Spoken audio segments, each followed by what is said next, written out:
Michel Tedoldi, bonjour. Bonsoir. Un pacte avec le diable, c'est votre enquête, une enquête inédite sur ce sujet de la France qui préfère oublier, la France qui préfère occulter. Ça vous a pris 7 ans. Et tout commence le 17 mai 1945, c'est 9 jours seulement après la signature de l'armistice. Le général de Gaulle rédige une note secrète. Michel Tedoldi, que dit en gros cette note secrète du général de Gaulle ? Il y a d'abord eu avant, dès 1944, il y a eu la France a envoyé des groupes juste derrière le front en Allemagne pour essayer de repérer le matériel et les sources d'informations qu'ils pouvaient obtenir de l'industrie allemande. Et puis, ils se sont aperçus que non seulement il y avait du matériel, mais en plus, il y avait des gens.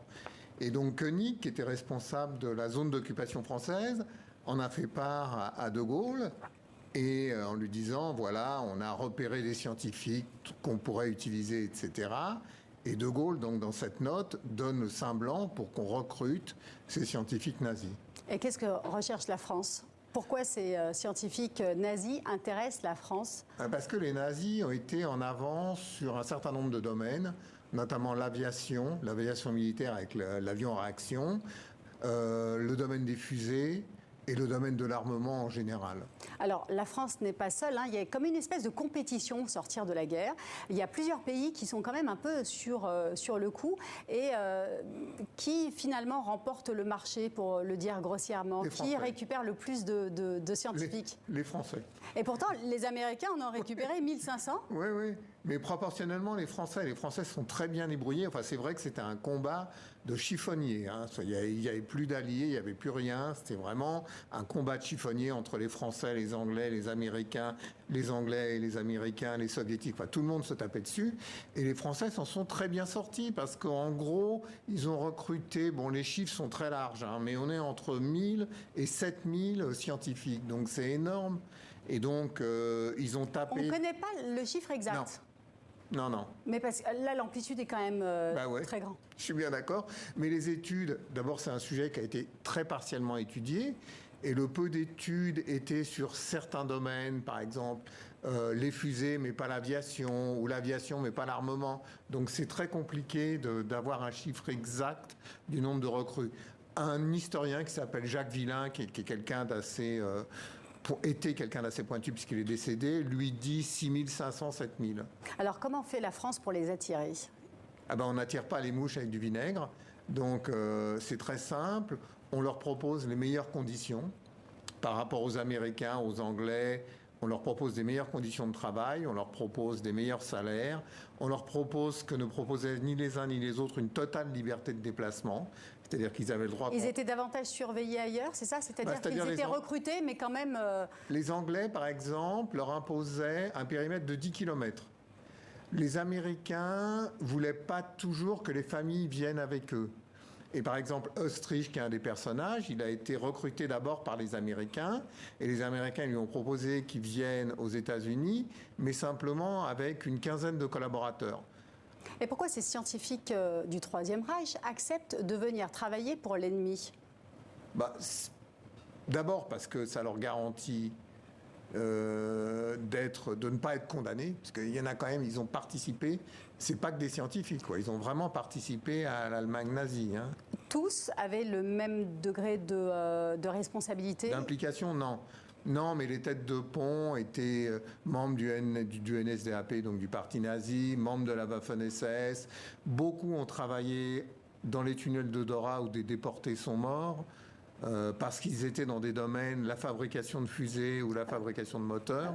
Alors justement, vous dites que la France ne serait pas devenue une puissance spatiale sans les ingénieurs du Troisième Reich. Ah oui, c'est un dénommé Bringer qui a mis en gros au point le moteur de la fusée Ariane.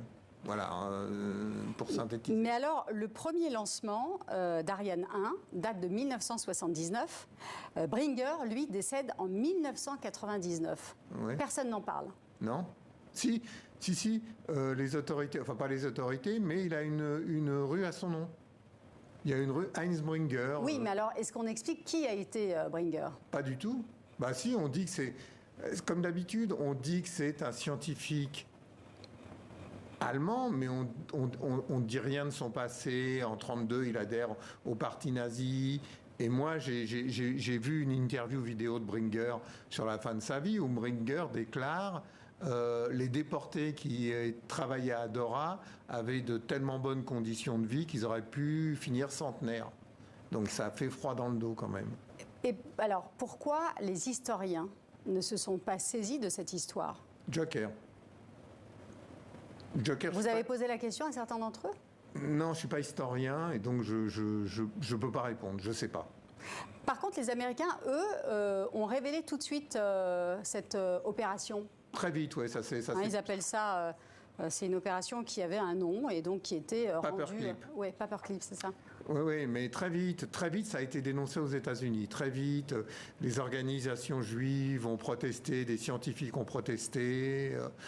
Après, une fois qu'ils avaient protesté, ça n'a pas empêché que Von Braun s'installe, que tout se déroule comme prévu. Mais en tout cas, ça a été de notoriété publique, ce qui n'a jamais été le cas en France.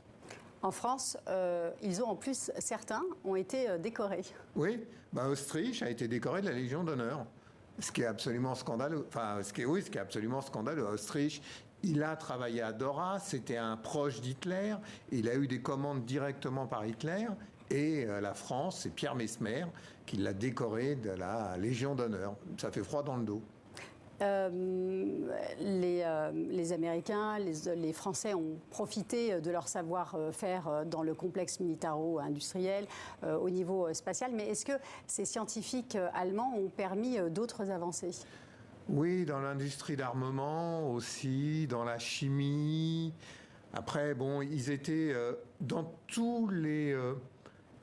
tous les industries de pointe allemandes, ils ont été récupérés pour ça. Un type comme Otto Ambros, par exemple, était un chimiste. C'est lui qui a mis au point le gaz sarin. Il a aussi participé à la mise au point du Zyklon B. Voilà, il a été aussi récupéré par les Français, même si les Américains l'ont récupéré après. Et alors, la France, comment justifie la présence de ces scientifiques allemands tout de suite après la guerre? Ça fait un peu désordre, non, quand même? Elle ne les justifie pas.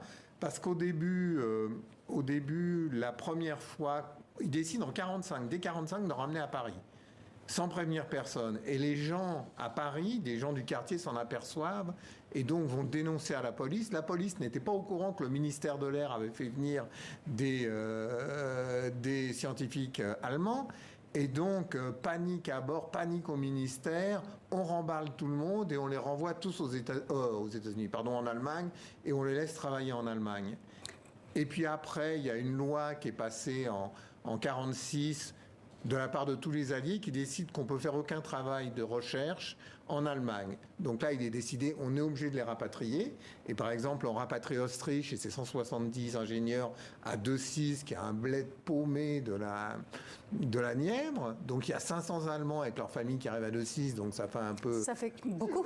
Ça fait négliger. Et donc à ce moment-là, le Parti communiste, qui participe aussi à toute l'affaire, envoie Jacques Duclos faire un meeting pour le bicentenaire de la mort de Saint-Just qui est de Decize. Et là, comme il y avait un peu des remous dans la population, parce que c'était un coin où il y avait beaucoup de maquis, Duclos explique à la population, ceux qui sont contre les Allemands sont des collaborateurs. C'est-à-dire on renverse complètement le truc. Et ce qui est très intéressant, c'est que c'est un communiste qui est mandaté par la France pour aller en Allemagne et pour faire une étude de marché, en gros. Et ça, vous le découvrez totalement par hasard. Oui, ça c'est Joliot-Curie qui est envoyé par Charles Tillon. Joliot-Curie qui est envoyé avec toute une équipe de chercheurs du CNRS. Ils étaient nombreux pour d'abord faire des repérages. Ils savent pas trop où ils vont, quoi. Ils vont à tâtons, et c'est là où ils commencent à voir l'ampleur du phénomène et tout ce qu'il y a à récupérer.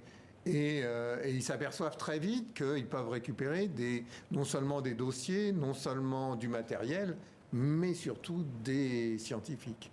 Mais alors, ça vous a pris 7 ans de travail. Oui. Ça a été compliqué de trouver les informations, de trouver les personnes que vous avez interrogées. Oui, c'était pas facile. Enfin, c'était compliqué dans le sens où tout était un peu disséminé, il y avait un peu de travail dans des thèses d'histoire, il y avait un peu de matériel aux archives, il y avait... Donc il a fallu rassembler tout ça. C'était un puzzle en fait. C'était un véritable puzzle, oui. Merci beaucoup Michel Tedoldi d'avoir été notre invité. Merci à vous.